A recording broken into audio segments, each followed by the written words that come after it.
Hello, boys and girls. I hope you guys enjoyed the story that I read to you last week. Today, I'm actually coming to you from my daughter Addison's room because it's kind of noisy in my house today.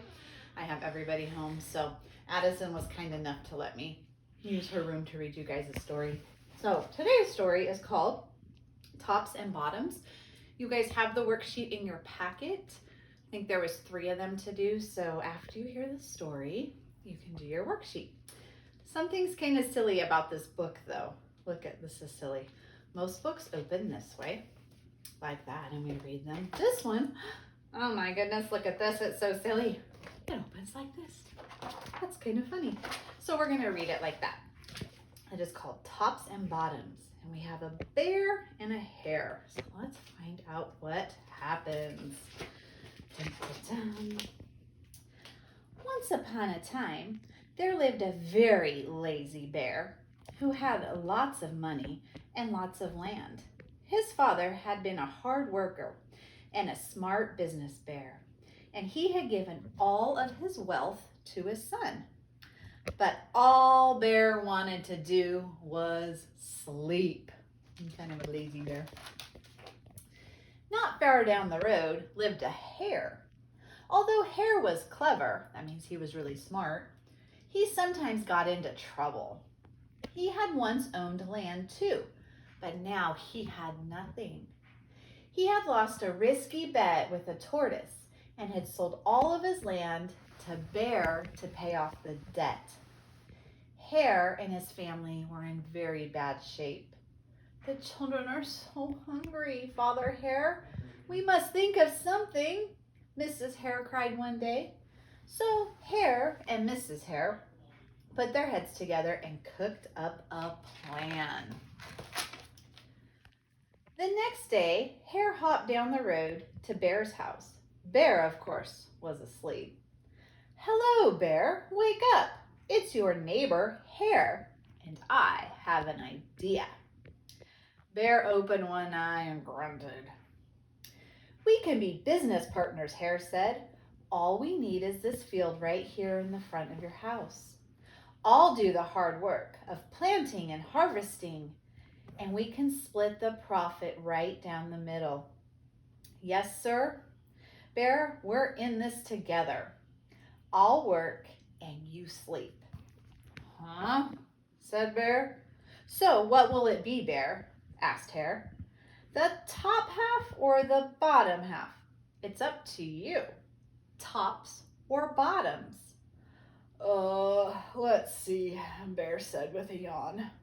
I'll take the top half, Hare. Right? Tops. Hare smiled. It's a done deal, Bear. So Bear went back to sleep, and Hare and his family went to work. Hare planted, Mrs. Hare watered, and everyone weeded. So everyone in the family helped.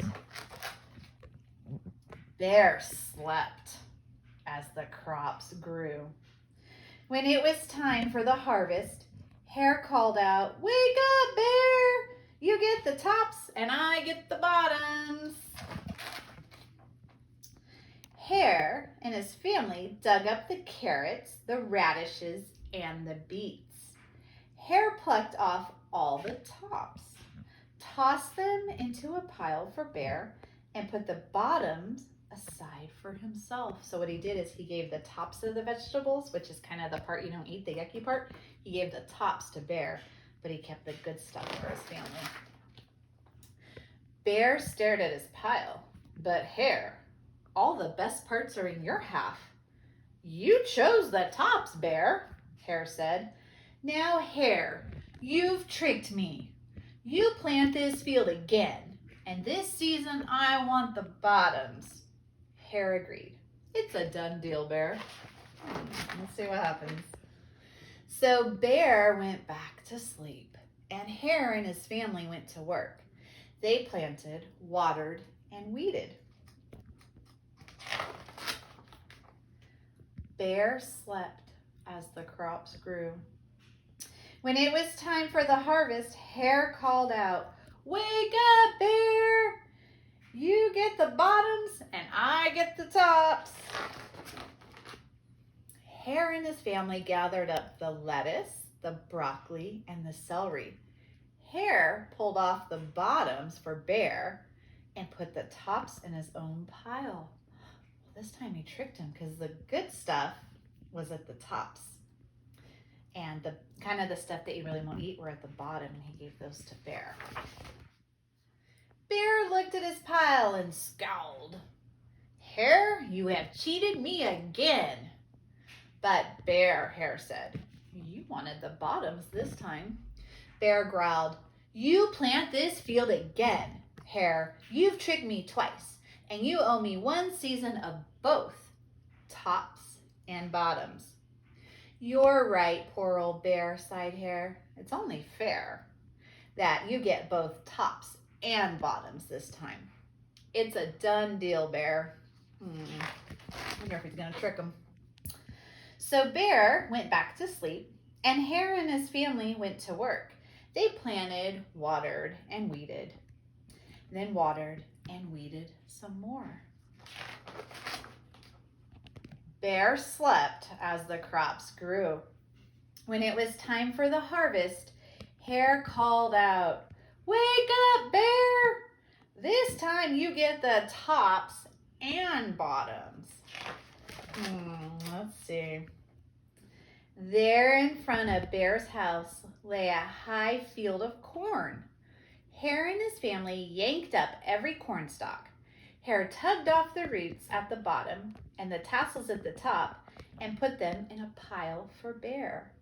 Then he carefully collected the ears of corn in the middle and placed them in his own pile. So he tricked Bear again because the top part of the corn wasn't very good. He gave that to him. And the bottom part of the corn wasn't good either. And so he gave that to Bear. But Hare kept the good part. That's the corn, what you eat. Bear rubbed his eyes and watched. See, Bear? You get the tops and the bottoms. I get the middles. Yes, sir, Bear. It's a done deal. By now, Bear was wide awake. That's it, Hare, he hollered. From now on, I'll plant my own crops and take the tops, bottoms, and middles. Hare and his family scooped up all the corn and hopped down the road toward home. Bear never again slept through a season of planting and harvesting. Hare bought back his land with the profit from the crops, and he and Mrs. Hare opened a vegetable stand. And although Hare and Bear learned to live happily as neighbors, they never became business partners again. So Bear worked really hard, and then the Hares were able to open a vegetable stand. So that's the end. So it's a good little story about working hard. And Hare kind of tricked Bear a few times, but Bear learned his lesson. So I hope you enjoyed that. Please work hard on your worksheets, and I will talk to you all very soon. Bye.